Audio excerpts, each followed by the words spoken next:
하나님께서 이렇게 사랑하셨습니다라는 제목으로 여러분들과 함께 말씀을 나누겠습니다. 오늘의 주제는 하나님을 사랑하라라는 주제로 말씀을 나눌 텐데, 먼저 저에 대한 이야기를 여러분들과 나누면서 말씀을 시작하겠습니다. 우리 성도님들 중에서는 알고 계신 분들도 계시지만은 오늘 말씀과 연관해서 제게 있었던 삶의 이야기를 나누면서 말씀을 이어가도록 하겠습니다.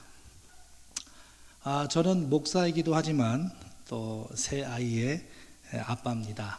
첫째 딸은 살림 미천이라고 그랬잖아요. 저희 큰애가 여자아이입니다. 올해로 3학년인 딸입니다. 그리고 둘째와 셋째는 남자일까요? 여자일까요? 남자입니다. 오늘 2부 예배 때 우리 육성호 집사님 또 윤숙 집사님 아드님 두 분이 같이 찬양대 서서 듀엣하는 걸 봤어요. 보면서 찬양이 너무 좋다라는 생각 하나와 또 다른 하나는 우리 아들들 둘도 빨리 커서 저렇게 찬양했으면 좋겠다, 이런 생각도 좀 들었습니다. 첫 아이부터 하나님께서 복을 주시고 또 보살펴 주셔서 잘 태어났고 또 지금도 어려움 없이 잘 크고 있습니다. 아시는 분들은 아시겠지만 저희 막내 아들이 태어나자마자 조금 아팠습니다. 건강에 이상을 가지고 태어난 것은 아니고요. 저희 아내가 출산 즈음에 아파서 약 처방도 어렵고 그냥 몸으로 버텨야 하는 상황에 있다 보니까 또 양수가 빨리 터졌어요. 그런데 그 뱃속에서 이 녀석이 태변을 먹게 된 거죠. 출산 직후에는 태변을 조금 먹어서 지장은 없을 거라고 했는데 출산한 지 한 6시간 조금 지나니까 분당 서울대학교 병원으로 옮겨야겠다, 그렇게 병원에서 얘기를 했고요. 그래서 저는 막내 아들과 앰뷸런스를 타고 신생아 집중치료실로 들어갔습니다. 말하자면 중환자실이에요. 바로 검사를 해봤는데 폐가 너무너무 더러워졌다고 말씀을 해주더라고요. 문제는 폐렴은 치료할 수 있는데 합병이 올까봐 걱정이다, 이러시는 거예요. 그래서 합병이 오지 않기를 바랬습니다. 그런데 아이가 이런 상태니까 아내는 조리원에 갈 수 있겠어요? 없겠어요? 가기가 어려운 거죠. 거기서 이제 자기 자식들 안아주고 우유 먹이고 또 놀아주고 하는 소리를 들으면서 편안히 이제 엄마가 쉴 수는 없는 거죠. 이제가 자녀를 출산한 엄마의 마음으로 당연한 마음인 것 같았습니다. 역시나 아빠보다 엄마가 더 강한 것 같아요. 그건 아픔을 경험하고 자식을 출산해서 그런 것 같아요. 그리고 한 3일이 지났어요. 오지 않기를 바랬던 합병이 막내 도율이한테 오게 됐습니다. 병원에서 전화가 왔습니다. 목에 구멍을 뚫고 질소 치료를 해야겠다. 그래서 질소관을 연결시켜야겠다, 그러는 거예요. 병명이 뭐냐? 그러니까 폐동맥 고혈압이다, 그러는 거죠. 자, 이 폐동맥 고혈압이 뭐냐면 사람에게 혈관이 있지 않습니까? 근데 이 혈관 속에 산소가 함께 흐릅니다. 그런데 이 산소 공급이 중단이 되는 병이 이 폐동맥 고혈압이에요. 그러니까 뇌에도 혈관이 흐르는데 이 산소 공급이 안 되니까 뇌가 서서히 죽게 되는 병이 이 폐동맥 고혈압입니다. 완전히 죽으면 이것을 뭐라고 얘기하죠? 뇌사라고 말하죠. 그런데 이 합병증이 도율이한테 3일 만에 온 거예요. 아버지 된 입장에서 하나님께 기도했습니다. 하나님, 도율이가 완전하게 낫게 해주세요. 그리고 아내는 집에서 눈물만 흘리는 거죠. 몸조리 해줄 사람도 없고, 저는 하루 종일 사역하다가 아내 식사 차려주고 또 하루에 2번씩 모유를 짜서 서울에서 분당까지 왔다 갔다 하면서 참 바쁘게 보냈습니다. 그런데 진짜로 바쁘니까 바쁜 줄도 모르고 그냥 정신없이 하루하루가 지나가더라고요. 바쁘다, 이런 생각이 안 들어요. 그때 도율이의 모습이 이런 모습이에요. 우리 사진 한번 띄워주시면 좋겠습니다. 우리 깐난아기가 이제 태어난 지 이제 일주일도 안 됐어요. 태어나자마자 바로 들어갔어요. 작은 아이 옆에 기계가 한 큰 게 4대나 있는 거예요. 자, 그 다음 사진. 자, 이렇게 갓난아기가 말도 못하고, 자, 그 다음 사진. 자, 이렇게 아이가 얼굴이 노랗잖아요. 죽어가고 있는 거예요. 일단 정신이 없었습니다. 그리고 마음이 아플 겨를도 없이 이것을 어떻게 이겨야 할까라는 고민과 걱정뿐이었습니다. 그때 제가 맡았던 교구에서는 월요일에 장례가 나서 집례하느라 3일 동안 또 정신이 없었고요. 발인이 있는 수요일 도율이가 태어났어요. 그래서 제가 아내를 데리고 산부인과를 못 갔습니다. 발인 예배 집례 때문에 못 갔습니다. 그래서 제가 맡은 교구에 있는 권사님 한 분이 본인의 차로 저희 집사람을 옮겨주셨고요. 병원에 도착하자마자 5분도 안 돼서 도율이가 태어났습니다. 나중에 아내가 그러더라고요. 차 안에서 아기가 나올 뻔했다 그러더라고요. 엄청 참았대요. 그런데 그 말이 맞았어요. 병원에 도착하자마자 힘을 풀었더니 아가가 쑥 나와버렸어요. 얼마나 그 상황이 섭섭하고 서운했을까 이런 생각이 들었어요.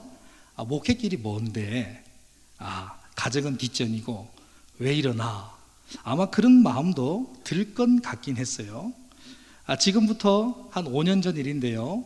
지금도 그렇지만 저희 부부가 아직은 젊잖아요.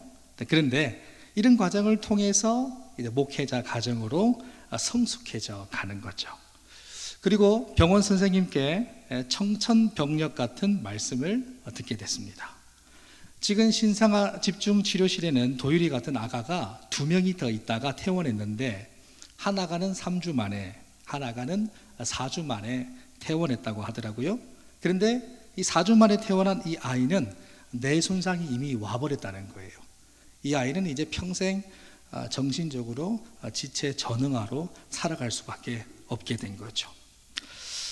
그래서 제가 우리 도율이는 어떤 상태입니까? 여쭤봤더니 상태는 안 좋습니다. 폐가 너무 더럽혀진 상태로 왔고 3일 만에 합병증까지 온 상태라 뭐라고 말씀드릴 수가 없습니다.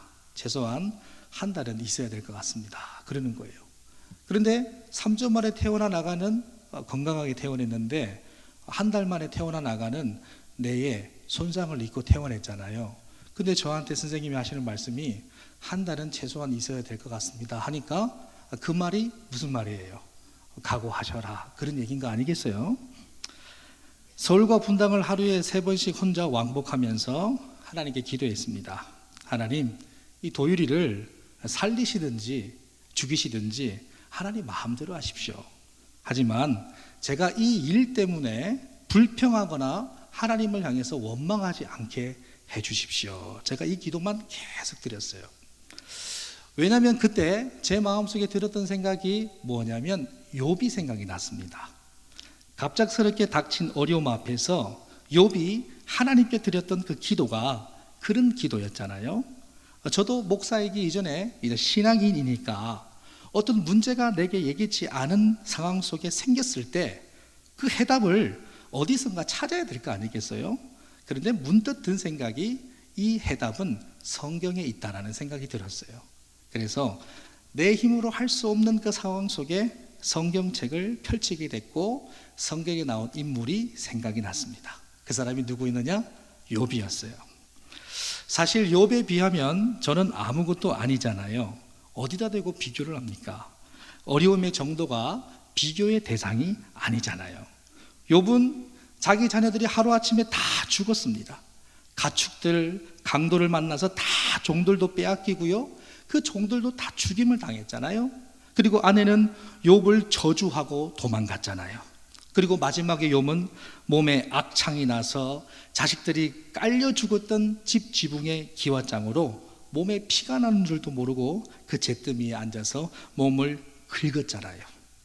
어디다가 제가 비교를 하겠습니까? 그런데요, 정도는 다르지만 상황은 같더라는 거예요.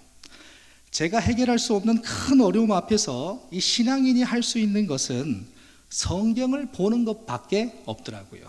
그리고 기도하는 수밖에 없었고 병원에 맡길 수밖에 없었습니다.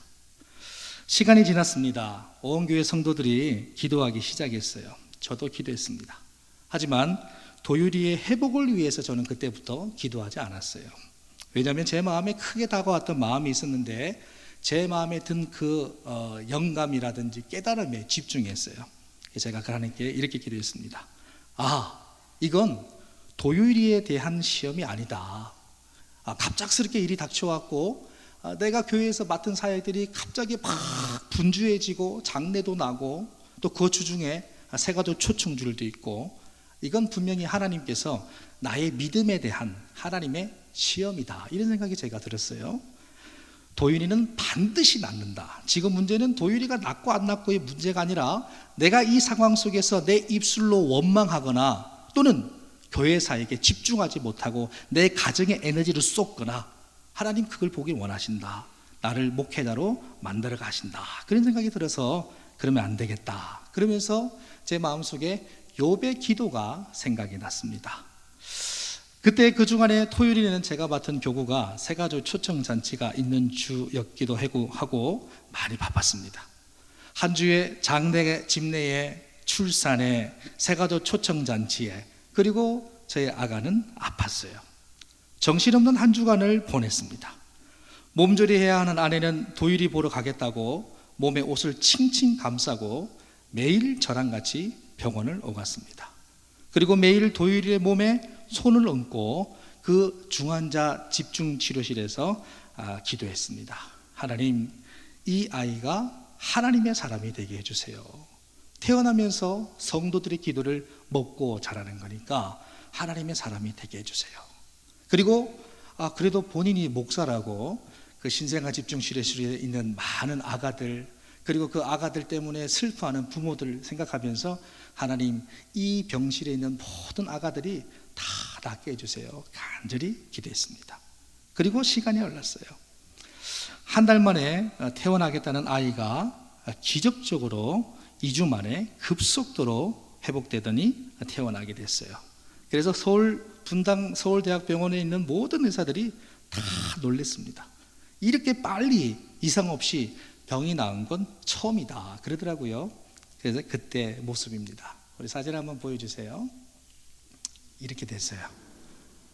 자, 그리고 또 사진 한 장 보여주세요. 이렇게 됐어요. 우리 언아가 5살 때였어요. 자기가 태어난 갓난아기 너무 신기하다고 한번 안아보고 싶다 그래가지고 집에서 이렇게 포대기 싸서 이렇게 안고 있는 모습입니다. 하나님께서 지켜주셨습니다. 아멘이십니까? 믿으십니까? 아직도 부족하지만 그때 제 믿음이 조금 자라는 것을 제 스스로 느꼈어요. 그때 믿음이 자란다는 그 느낌이 있더라고요. 그래서 제가 믿음이 자란다는 느낌 제가 체험을 했어요. 그런데요, 제가 페이스북을 보다가 장종택 목사님이라는 분의 간증 설교를 듣게 됐어요. 자, 이쯤에서 사진 딱 보여주셔야죠. 처음에는 보니까 아주 빡빡머리에 남방 걸치고 설교를 하길래 참 요즘 많이 시대가 바뀌었다. 하지만 목사님들이 진짜 강단에서까지 저런 복장으로 하고는 제가 조금 그랬는데 지금 제가 보여드린 이 사진은 그나마 좀 나은 거예요. 강단에서 와이셔츠 앞 단추를 다 풀고 안에는 티를 입고 그야말로 평상복으로 설교를 하시는 거예요. 조금 살짝 그랬습니다. 그런데 계속 간증 설교를 듣다가 제가 너무 큰 은혜를 받았어요. 그리고 차 안에서 제가 막 울었어요. 얼마 전 일입니다. 이 목사님은 나이가 저랑 많이 차이 나는 것 같지는 않아요. 그런데 이 목사님의 둘째 딸이 희귀병으로 갑자기 정신을 잃어버리고 아주 극한 고통을 겪게 된 거예요. 의식이 없는 상태로 2달을 지냈습니다. 병원에서도 처음에 원인을 찾지 못하고요. 당시 따님이 2015년도에 8살이니까 초등학교 1학년이었는데 이 목사님과 사모님이 날마다 할 수 있는 것이라고는 눈물의 기도밖에 없으셨다고 간증하시더라고요. 이 장종택 목사님은요, CCM 복음송도 작곡한 유명하신 분이시더라고요.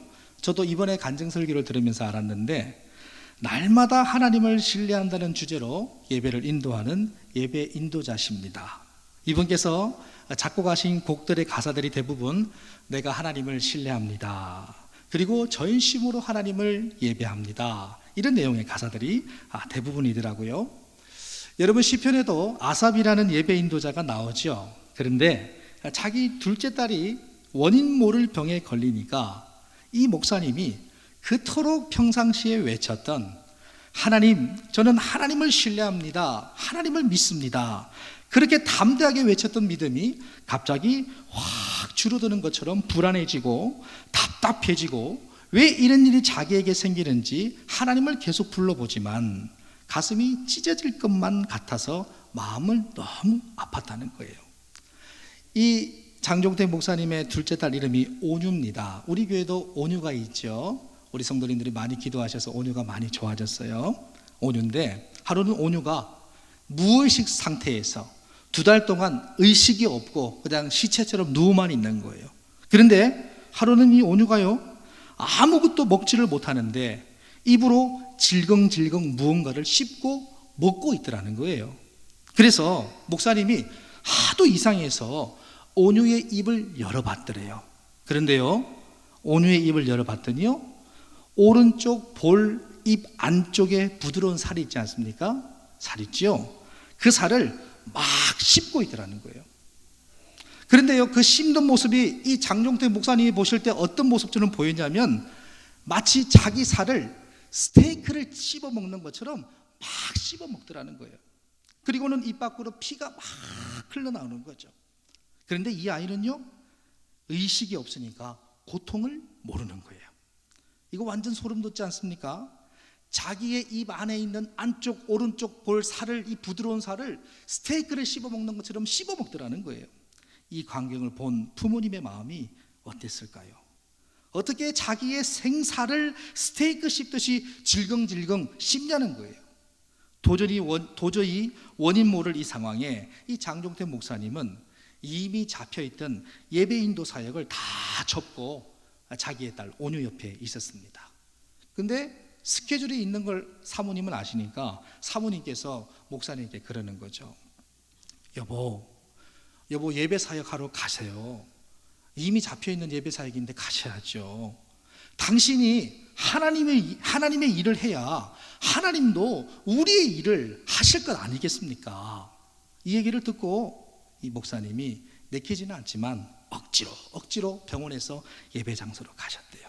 막 우시면서 자기의 딸이 자기의 속살을 스테이크처럼 씹어먹는 피가 흐르는 그 모습을 보면서도 예배 인도의 장소에 가야 되는 목사님의 사역 일정이었어요. 힘겹게 예배 인도를 마치시고 병원으로 돌아오는 길이었어요. 갑자기 귀에서 쉿 하던 어떤 소리가 싹 지나가더래요. 근데 그 음성이 어떤 말씀이었냐? 이래도 네가 나를 신뢰할 수 있겠니? 이 음성이 갑자기 슉 하면서 지나가더라는 거예요. 이 장 목사님이 깜짝 놀라셔서 주변을 두리번 살펴봤는데 아무도 없더라는 거예요. 주님의 음성이구나 라는 생각을 하시고 혼잣말로 그 사이에 아무도 있든 없든 아무도 상관없이 자기 혼잣말로 이런 말을 하면서 우셨대요. 예수님, 힘듭니다. 참 마음이 아픕니다. 너무 힘듭니다. 그런데 그때 다시 말씀이 슉 하면서 이 장종태 목사님의 귀에 들리더래요. 내가 너를 위해 생명을 버렸단다. 그 얘기가 귀에 확 들리더라는 거예요. 그리고는 주체할 수 없는 눈물을 흘리면서 온유가 아픈 것도 가슴이 찢어지는데 자신의 믿음 없음 때문에 막 가슴을 치며 주님, 내가 주님을 신뢰한다고 주님께 예배한다고 많은 곡들을 작곡한 복음성가 가수고 또 목사인데 내 딸이 아플 때 내 믿음이 떨어지는 걸 경험하면서 또 주님의 음성을 들으면서 마음이 아파서 온유가 아픈 것에 울고 또 자기의 믿음 없음 때문에 울면서 온유가 있는 병원으로 예배 사역 마치고 막 가시는 거죠. 그런데요, 그때였어요. 그때 기적이 나타났어요. 의식이 없어서 말도 못하던 온유의 말문이요, 갑자기 트이기 시작한 거예요. 2달 만에 의식이 없던 이 아이가 말문이 트이기 시작했던 거예요. 그런데요, 더 감격스러운 일은 온유가 의식을 막 깨기 시작하더니요, 온유가 막 울더라는 거예요. 그리고는 이 초등학교 1학년 여자아이가 막 의식이 2달 동안 없다가 막 울면서 처음으로 울음 속에 첫 마디가 뭐냐면 예수님, 예수님 그러더라는 거예요. 예수님을 막 울면서 부르면서 이 무의식의 2달을 헤치고 온유가 깨어난 거예요. 온유 때문에 예배 인도가 집중이 안 되고 예배를 드리고자 외쳐보지만 온통 머리와 가슴 속에는 온유에 대한 생각으로 예배 인도가 안 됐지만 사모님이 여보 예배 사역하러 가세요. 당신이 하나님의 일을 해야 하나님도 우리의 일을 하실 거 아니겠어요? 이렇게 말씀하신 사모님 때문에 힘겹게 예배 인도자의 자리로 장 목사님이 이동할 때, 그리고 예배 장소에 도착해서 강단에서 온통 생각은 온유에게 가 있지만 어렵게 예배 인도 사역을 하고 자신의 믿음 없음 때문에 가슴을 치며 병원으로 돌아올 때, 바로 그때 하나님은 온유를 치료하기 시작하셨어요. 그 소녀를 깨우기 시작하셨다는 거예요. 마가복음 5장 39절로 42절 말씀에 보면 들어가서 그들에게 이르시되 너희가 어찌하여 떠들며 우느냐? 이 아이가 죽은 것이 아니라 잔다 하시니 그들이 비웃더라. 예수께서 그들을 다 보내신 후에 아이의 부모와 또 자기와 함께한 자들을 데리시고 아이 있는 곳에 들어가서 그 아이의 손을 잡고 이르시되 달리다고 마시니 번역하면 곧 내가 내게 말하노니 소녀야 일어나라 하심이라. 소녀가 곧 일어나서 걸으니 나이가 12살이라. 사람들이 곧 크게 놀라고 놀라니라. 하나님이 온유를 만지시기 시작했어요. 사랑하는 성도 여러분, 바로 그런 것입니다. 우리가 드리는 예배가 집중이 안 되고 우리 믿음이 부족해서 답답하고 신앙생활이 도대체 이게 하는 건지 어슬렁거리는 건지 신앙생활인지 몰라 답답하고 힘이 들어도 우리는 하나님 앞에 나와야 하는 거예요. 믿음의 자리를 지켜야 하는 거예요. 그런데 우리가 예배의 자리, 신앙의 자리를 지킬 때 하나님도 우리의 삶을 지키시고 보살피시더라는 거예요. 내가 제대로 예배를 드리는 것처럼 느껴지지 않고 내가 믿음 생활을 똑바로 하는 것처럼 느껴지지 않는다 할지라도 우리가 하나님 앞에 나와서 믿음의 자리를 지킬 때 하나님은 우리 인생을 지키시더라는 거예요. 믿으십니까? 한 5분 정도 되는 영상인데요, 이 장종택 목사님이 만드신 영상이에요. 그런데 이 장종택 목사님이 이 영상을 만들 때 온유가 아플 때는 전도사님이셨어요. 시간은 지났어요. 지금 목사님이에요. 자막에는 전도사님이라고 되어 있는데 우리 5분 되는 영상인데 지금 함께 시청하고 나서 말씀을 더 이어가도록 하겠습니다. 생명과 바꿈 주의 사랑을 잊지 않게 하소서. 나를 위해 흘렸던 주의 눈물 잊지 않게 하소서. 주의 긍휼과 주의 선하심 내가 묵상하오니 내 영혼 위해 베푸신 주의 은혜 잊지 않게 하소서.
예수님?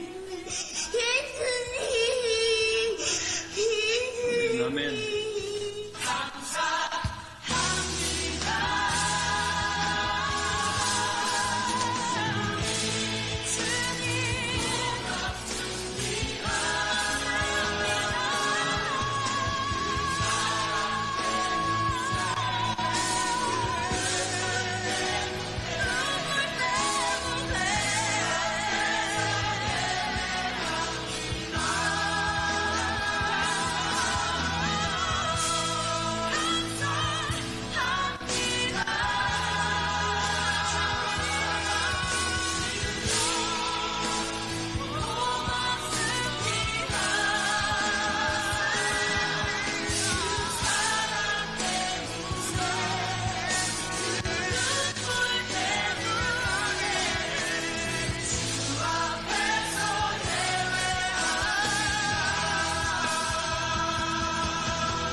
주 앞에서 예배합니다.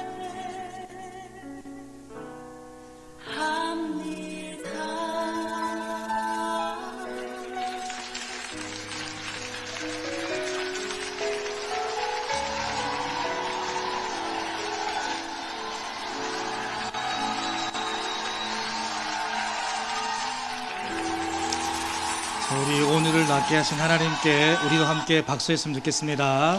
할렐루야.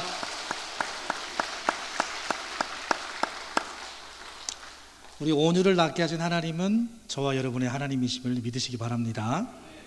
저 영상의 주인공 장 목사님은 예배자로, 복음송 작곡자로 지금도 활발하게 살아가고 계십니다. 참 놀라운 하나님의 만지심 아닙니까? 사랑하는 성도 여러분, 우리들에게도 원치 않는 어려움이 다가왔던 경험들이 다 있으실 거예요. 어쩌면 지금도 그 어려움들을 겪고 계신 분들도 계시고요. 원치 않지만, 그리고 함부로 말해서도 안 되겠지만 우리 인생의 앞날이 어떻게 될지 누가 알겠습니까? 이럴 때 우리는 두렵지요. 무섭지요. 우리 마음이 안절부절 못하지요. 불안하단 말이에요. 그런데 이때 누가 제일 먼저 생각이 나십니까?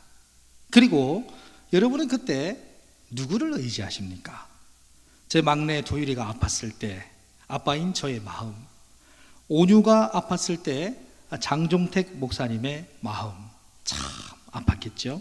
그런데 장종택 목사님이 겪으셨던 마음의 고통에 비하면 저희 도율이의 병은 아무것도 아니더라는 거예요. 제가 경험했던 아픔은 아무것도 아니라는 거예요. 장 목사님 또한 마찬가지로 성경의 실존 인물로 있었던 욥에 비하면 아무것도 아니라는 거예요. 도율이의 일은 나의 아픔이라고 생각했는데 이 경험을 한 사람이 얼마나 있겠나. 그런데 아니었어요. 저는 아무것도 아니라는 거죠. 성경을 보니까 그저 저의 삶은 감사 그 자체였어요. 방금 함께 보셨던 온유 이야기 영상을 보시다 보면 장종택 목사님께서 편집하여 넣은 예수님 영상이 나옵니다. 예수님께서 우리를 구원해 주시기 위해서 십자가를 지고 골고다 언덕길을 오르시는 장면이죠. 너무 무거우셔서 채찍에 온몸이 찢어진 상태로 그만 바닥에 넘어지시죠. 결국 우리를 위해서 십자가에서 죽으셨어요. 우리가 죄로 인해서 죽을 수밖에 없었을 때 우리를 살리기 위해서 하나밖에 없는 아들 예수님을 하나님은 버리셨어요. 아버지 되신 하나님의 마음이 어떠셨을까요? 우리는 우리에게 큰 문제가 생기면 하나님께 낫게 해달라고 구합니다. 해결해 달라고 구합니다. 그리고 그 문제를 풀어달라고 간청합니다. 이 어려움이 내게서는 사라지게 해달라고 하나님께 기도하잖아요. 물론 이런 기도를 드릴 수 있습니다. 그리고 드려야죠. 그런데요, 이런 기도뿐 아니라 때로는 우리는 우리의 욕심을 구하기도 하잖아요. 그런데 우리 하나님은 참으로 이 큰 일 앞에, 그것도 이 큰 일, 이 큰 문제는 하나님의 일, 하나님의 문제는 아니었잖아요. 우리 인간들의 문제였잖아요. 인간들이 저지러 놓은 일이었잖아요. 이 큰 문제를 하나님의 일도 아닌데 그 하나님은 모른 채 하지 않으시고 자신이 직접 발벗고 나서셔서 해결하려고 하셨어요. 그런데 그 해결법도 얼마나 기가 막히지 몰라요. 자신의 아들을 주셨어요. 우리를 살리시기 위해서 아들을 버리셨단 말이에요.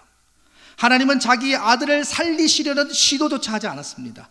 버리시기로 작정하셨습니다.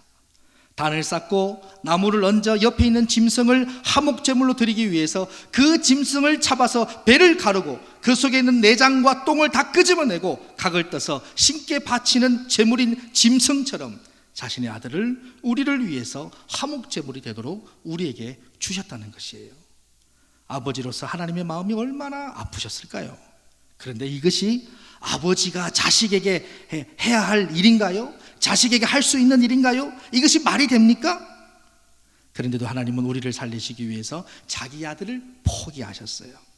거기에 싫다고, 난 이 하늘에 있겠다고, 땅으로 인간들이 사는 세상에 내려오지 않겠다고 자기 주장을 내세우실 수도 있으신데도 거부하지 않으시고 자기 주장을 다 내려놓으시고 자기의 몸을 기꺼이 우리를 위해서 내어주시며 죽기까지 복종하신 예수님의 온 몸과 마음은 얼마나 아프셨을까요? 아버지에게 버림받은 아들 예수님, 우리 때문에, 죄악으로 물든 이 세상 때문에 예수님은 그렇게 이 땅에 오셨어요. 우리를 사랑하셔서 아들 예수님을 화목제물로 이 땅에 보내셨던 것이죠. 이삭 대신에 한 양을 준비해 두실 때 이미 하나님은 작정하셨던 것이죠. 이삭이 제물로 바쳐질 때 그때가 언제적 얘기인가요? 수천 년 전이잖아요. 수천 년 전에 아들을 포기하셨던 하나님은 신실하셔서 수천 년 동안 예언자와 선지자들을 통해서 우리를 구원하실 메시아를 보내주시겠다고 계속 끊임없이 말씀하셨잖아요. 그리고 그 작정을 변경하지 않으시고 그분은 신실하셔서 2020년 전에 예수님을 이 땅에 보내주셔서 우리로 하여금 십자가와 부활의 복음을 듣고 믿게 하셨습니다. 아멘. 사랑하는 성도 여러분, 제가 도율이 일로 조금 믿음이 자라는 것을 경험했다고 말씀드렸잖아요. 지금 도율이는 다 나았습니다. 오히려 그 당시 저는 제게 일어난 어려웠던 그 일, 그 문제를 통해서 더 큰 믿음을 얻게 됐습니다. 아직도 부족하지만 하나님을 더 사랑하게 되었어요. 장종택 목사님도 온유의 일로 하나님을 이전보다 더 경외하는 예배자가 되셨다고 말씀하시더라고요. 온유의 일을 통해서 하나님을 더 만나게 되셨어요. 하나님의 존재를 더 인식하게 됐거든요. 무엇보다 자식의 아픔을 통해서 아들을 잃어버린 하나님 아버지의 아픔을 조금이라도 경험했다는 거예요. 이런 과정을 거치고 나니까 무의식적으로 모르고 살아왔던, 부족했던 자기 마음에 있는 하나님의 자리가 이전보다 더 채워지셨다고 고백하는 것을 들었습니다. 사랑하는 성도 여러분, 여러분들 중에서는 자녀의 질병에 대한 것뿐 아니라 가족들의 질병, 가계의 경제적인 어려움, 살면서 원치 않는 아픔들을 경험하신 분들이 있으실 거예요. 더욱이 어떤 분들은 자녀를 먼저 떠나보내신 분들도 계실 거예요.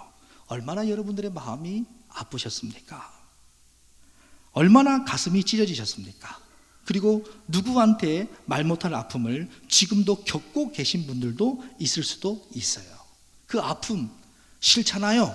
누가 아픔을 겪고 싶습니까? 아픔 싫지 않습니까? 아픔이 무섭잖아요. 아프다는 것 두렵잖아요. 하물며 우리를 살리시기 위해서 아들을 포기하셨던 하나님은 얼마나 아프셨을까요? 그것도 하나님의 문제가 아니었잖아요. 우리의 문제 때문에 하나님은 아들을 잃은 거잖아요. 성도 여러분, 기억하십시오. 하나님께서 우리를 이토록 사랑하신 거예요. 이렇게나 사랑하신 거예요. 그리고 지금도 우리를 사랑하고 계세요. 혹시나 하나님께서 주시는 아픔을 통해서 우리의 것이 잃어버리게 될까봐 두려워하지 마십시오. 하나님께서 주시는 시험은 우리로 하여금 더 하나님을 알아가게 만들고 하나님을 깊이 만나게 합니다. 우리의 것이 잃어버려지게 되는 것 같지만 결코 그렇지 않습니다. 오히려 이전에는 누리지 못했던 놀라운 영적 세계를 더 경험하게 되면서 우리의 내면이 더 부유해지는 축복을 얻게 된다는 사실을 꼭 기억하시기를 바랍니다. 하나님이 주시는 아픔은요, 우리를 성숙시키세요. 우리가 하나님을 통해서 얻는 그 아픔은 우리를 더 하나님의 세계를 보게 하시는 거예요. 그 속에 기쁨을 누리는 거예요. 아멘이십니까? 사랑하는 성도 여러분, 오늘 이 말씀을 들으시면서 이제 여러분들은 어떻게 살아가시겠습니까? 여러분의 인생에서 하나님을 얼마나 생각하시면서 여러분들 살아가십니까? 우리가 하나님을 잃어버렸던 시간들을 한번 생각해 보세요. 하나님께서 우리에게 주신 그 사랑의 가치를 생각해 보세요. 우리가 지금 가족들과 함께 웃을 수 있고 밥을 먹을 수 있고 함께 즐거움을 나눌 수 있는 것은 아버지 되신 하나님께서 자기 아들을 우리를 위해서 버리셨기 때문이라는 것을 기억하세요. 우리가 기쁠 때 하나님은 아프셨고 우리가 즐거울 때 하나님은 가슴을 치셨어요. 그분이 바로 우리가 믿는 전능하신 사랑이 많으신 하나님이세요. 하나님을 사랑하는 마음이 얼마나 우리가 작았는지 아십니까? 얼마나 우리를 사랑하셨으면 하나밖에 없는 아들마저도 포기하셨던 하나님, 우리의 어려움보다 먼저 아픔을 겪으셨던 하나님, 기꺼이 자신의 몸을 주셔서 피 흘리신 예수님, 지금도 우리에게 이 사랑을 가르쳐 주시면서 하나님의 사랑을 잊지 말라고 간곡히 말씀하시는 성령 하나님의 깊은 애절하신 사랑을 기억해야 돼요. 아까 장종태 목사님께서 만드신 영상을 보셨는데 그때 배경으로 나온 복음 선곡 있지 않습니까? 이 장 목사님이 자기의 아들을 잃어버릴 뻔했는데, 자기의 딸을 잃어버릴 뻔했는데 하나님께서 생명과 바꿔서 우리에게 생명 주셨다는 것을 그때 지은 곡이 아까 영상에 나왔던 곡이에요. 가사가 이렇습니다. 생명과 바꾼 주의 사랑을 잊지 않게 하소서. 나를 위해 흘렸던 주의 눈물 잊지 않게 하소서. 주의 긍휼과 주의 선하심 내가 묵상하오니 내 영혼 위에 베푸신 주의 은혜 잊지 않게 하소서. 감사합니다. 주님 고맙습니다. 그 사랑 때문에, 그 눈물 때문에 주 앞에서 예배합니다.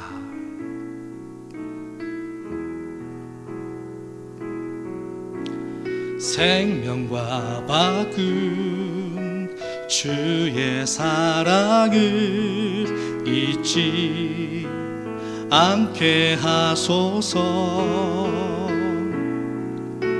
나를 위해 흘렸던 주의 눈물 잊지 않게 하소서. 주의 긍휼과 주의 선하심 내가 묵상하오니 내 영혼 위에 베푸신 주의 은혜 잊지 않게 하소서. 감사합니다. 주님 고맙습니다. 그 사랑 때문에, 그 눈물 때문에 주 앞에서 예배합니다. 우리 함께 생명과 바꾼 주의 사랑을 잊지 않게 하소서. 나를 위해 흘렸던 주의 눈물 잊지 않게 하소서. 주의 긍휼과 주의 선하심 내가 묵상하오니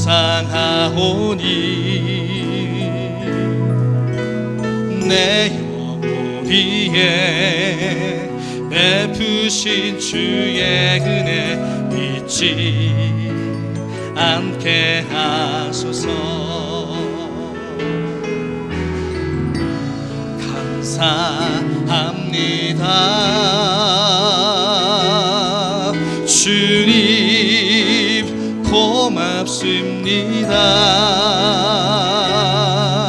그 사랑 때문에, 그 눈물 때문에 주 앞에서 예배합니다. 감사합니다. 주님 고맙습니다. 감사합니다. 주님 고맙습니다. 그 사랑 때문에, 그 눈물 때문에 주 앞에서 예배합니다. 우리 함께 우리 들은 말씀을 기억하면서 하나님 우리에게 베풀어 주신 사랑 기억하면서 찬양합니다. 하나님의 사랑을 사모하겠습니다. 우리 함께 마지막으로 찬양하겠습니다.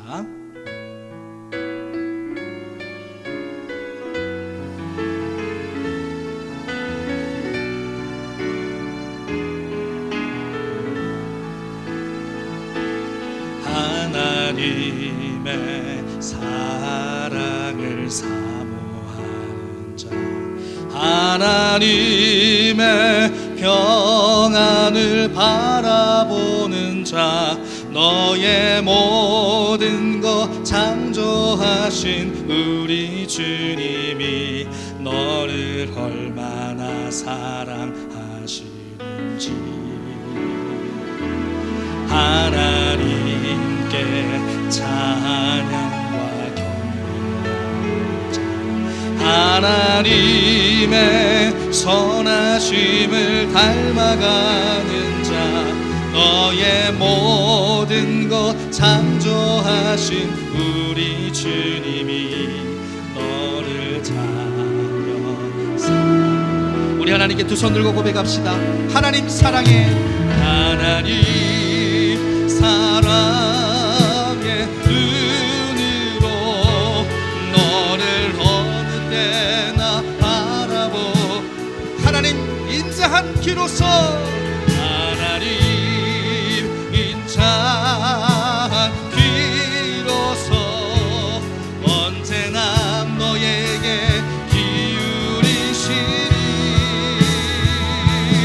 어둠에 밝은 빛을 비춰주시고 너의 작은 신음에도 응답하시니 너는 어느 곳에 있든지 주를 향하고 주만 봐.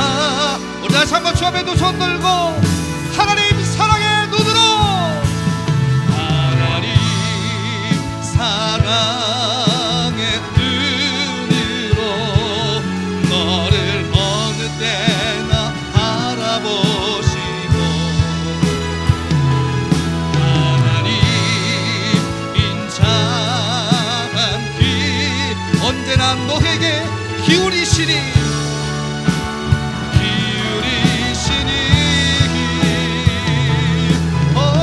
어둠에 밝은 빛을 비춰주시고 너의 작은 신음에도 응답하시니 너는 어느 곳에 있든지 주를 향하고 주만 바라보. 우리 다시 한 번 더 주 앞에 고백합니다. 하나님 사랑의 눈으로, 하나님 사랑의 눈으로 너를 어느 때나 바라보. 하나님 인자한 귀로서, 하나님 인자한 귀로서 언제나 너에게 기우. 어둠의 밝은 빛을 비춰주시고 어둠에 여러분들이 시험 가운데 있을 때 우리 주님이 들으십니다. 여러분이 고통 가운데 있을 때 우리의 아버지신 하나님이 외면치 않으시고 여러분의 어려움을 다 보고 계심을 믿으면서 너는 어느 곳에 있든지 주만 바라볼지라, 주만 바라보. 어둠의 밝은 빛을 비춰주시고 어둠에 밝은 빛을 비춰주시고 너의 작은 신음에도 응답하시니 너는 어느 곳에 있든지 주를 향하고 바라볼지라 주만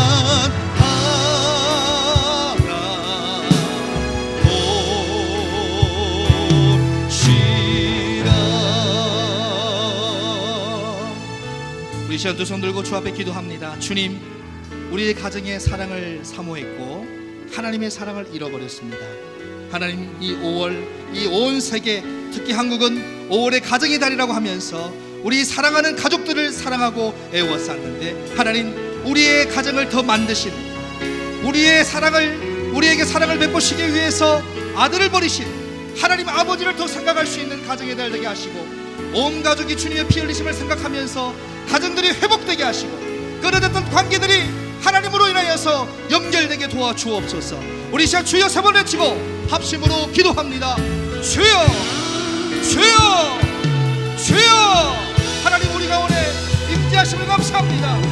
주님 아들을 죽기까지 우리를 위해 버리시고 우리의 가정들을 살리셨는데, 주님의 사랑을 지금도 잊어먹고 우리 가정들이 부패하고 단절되었습니다. 하나님의 사랑을 기억하면서 우리 가정들이 회복되게 하옵소서. 하나님의 끝까지 사랑을 기억하면서 우리 가정들이 예수님의 사랑으로 하나 되게 도와주시옵소서. 아들을 죽기까지 버리신 하나님의 그 깊은 사랑, 목숨까지 버리시며 우리를 위해서 피 흘리신 예수님의 사랑, 지금도 그 사랑을 알려주시는 애절하신 성령 하나님의 사랑을 기억하면서 하나님, 우리 가정들이 살아나게 하시고 우리가 하나님의 사랑을 또 사모하게 도와주시옵소서. 우리 대표교회가 주님 안에 한 가정이 되고 한 교회가 되고 주님의 사랑을 깊이 사모하는 공동체가 되게 도와주시옵소서. 우리 가운데 임자여 주시옵소서.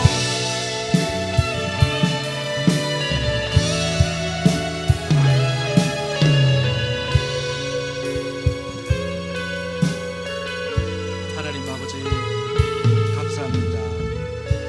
오늘도 주님의 사랑을 알게 하심을 감사합니다. 잃어버렸던 우리의 아버지 되신 여호와 하나님의 사랑을 우리가 사모하며 살게 하옵소서. 우리도 그 사랑을 가정에서 이웃들과 친척들과 세상에 이름도 얼굴도 모르는 사람이라 할지라도 그 사랑을 나눌 수 있는 하나님의 사랑을 입은 사람들 되게 도와주옵소서. 예수님의 이름으로 기도하옵나이다. 아멘.